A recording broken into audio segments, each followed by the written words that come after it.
پر اللہ کے رسول صلی اللہ علیہ وسلم نے کیا فرمایا؟ جو شخص اخلاص کے ساتھ لا الہ الا اللہ کہے جنت میں داخل ہوگا۔ نبی علیہ السلام نے شرط کیا لگائی؟ اخلاص۔ اب اخلاص کی کیا معنی ہے؟ صحابہ کو فکر آخرت کی ایسی لگی ہوئی تھی، کوئی چیز اگر سمجھ نہیں آتی نبی علیہ السلام سے پوچھتے تھے۔ نبی علیہ السلام نے کہا جو لا الہ الا اللہ صدق کے دل سے اخلاص سے پڑھے گا یہ کلمہ اس کو جنت میں پہنچائے گا۔ صحابہ نے پوچھا یا رسول اللہ ایک بات سمجھ نہیں آئی، یہ اخلاص کا کیا معنی ہے؟ اللہ کے رسول نے کیا فرمایا؟ یہ کلمہ تم کو گناہوں سے روک لے۔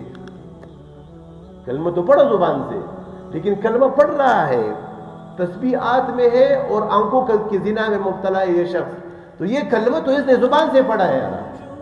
کلمہ یہ تسبیحات میں ہے اور آنکھوں کی زنا میں مبتلا ہے اور موبائل دیکھ رہا ہے، تو کلمہ تو زبان میں ہے نا۔ اگر دل میں ہوتا تو یہ کلمہ اس کو روک لیتا کہ یہ خدا سے ناراض ہوتا ہے، اس وقت میں خدا کے غضب میں ہوں، لعنت میں ہوں، تو پھر تسبیح کے ہاتھ میں ہونے کے کیا معنی ہے میرے دوستوں؟